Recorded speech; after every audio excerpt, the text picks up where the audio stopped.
לעוף, הכי טוב שאני אעוף על ונדי. אי אפשר להסתדר בלי אמא. אני מבין שוונדי זאת אמא שלך. שלי ושל כל הילדים באי. אבל לא אמא ממש כמו שאתה חושב. לאמא שלי האמיתית ברחתי ביום שנולדתי. קשה לומר שאתה מנומס ביותר. אלא אם כן, מאז שעזבתי את אנגליה, השתנה משהו בחינוך הילדים. אנגליה? גם כן ארץ. הארץ שלי הרבה יותר יפה. כן? ומאיזו ארץ אתה? ארץ אף פעם לא. בטח אתה חושב שהיא לא קיימת. כל המבוגרים חושבים ככה. תתפלא.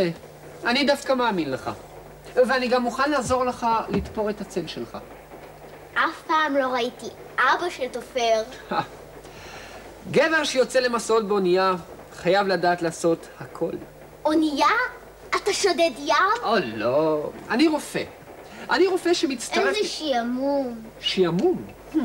החוויות שהיו לי במסעי האחרון לא היו משעממות כלל וכלל. הנה. אתה רואה את אלה? זה היה הגודל של הפרות במדינת בליפוסחו.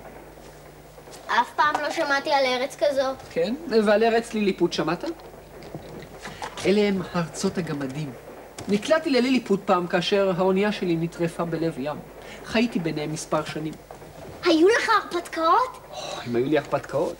אני ישבתי בכלא. כן. אחר כך זכיתי לכבוד והייתי מנכבדי חצרו של המלך. כן. אני עזרתי לו במלחמותיו. אני הצלתי את הארמון משרפה. אני. לאחר מכן הואשמתי בבגידה. ברחתי אל האויב, אבל הנה, הכל מתועד כאן ביומני. אני לא יודע לקרוא. כמה חבל. יש כאן מילון לשפת הגמדים. יש להם שפה כל כך מצחיקה. הנה, לי למשל הם קראו קווינטופלסטרין. פירוש השם, האדם ההר הגדול. אין ספק שהם קראו לי כך, הרי גובהם לא עלה על גובה אצבע. הצרה היא שאני חושש שאנשים לא יאמינו לסיפורים שלי. אין סיכוי. המבוגרים, אחרי שהם עוברים גיל 10, מתקלקלים. אתה יודע כמה פיות מתות כל יום? בזמן האחרון אפילו ילדים לא מאמינים בהן. וזה הורג אותן את הפיות. פיות? אתה מתכוון שיש עוד פיות? אני מבין, גמדים, אבל פיות? ידעתי שאי אפשר לסמוך על מבוגר. לא אמרתי שאני לא מאמין לך. רק שהייתי רוצה לראות אחת במו עיניי. לראות פיה? מה הבעיה? זוהי טינקרבל. היא מחזיקה מעמד רק בגלל שאני מאמין בה. וכמוני, כל הילדים באי. וגם ג'ון ומייקל וונדי. לימדתי אותם לעוף. רוצה שאלמד גם אותך לעוף? אותי לעוף? למה לא? אז תקום, נו. אי אפשר ללמוד לעוף בישיבה. טוב, אז...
הלו.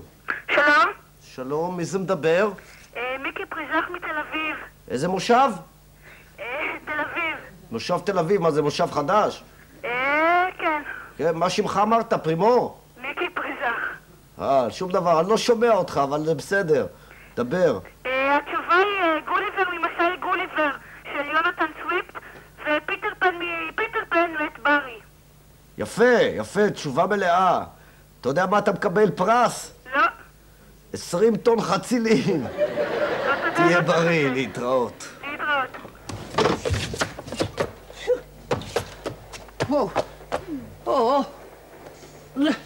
לא הייתי אומר שיש לי ניסיון רב בתעופה.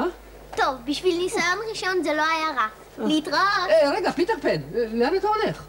עכשיו אביב, ובכל אביב אני נוהג לבקר את ונדי. ביי. אבל רגע, פיטר פן, הרי אינך יודע את כתובתי ולא את שמי. אל תטרח, במילא אני שוכח. ביי.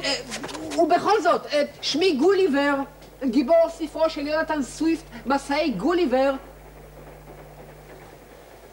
אני מקווה שהוא יחזור.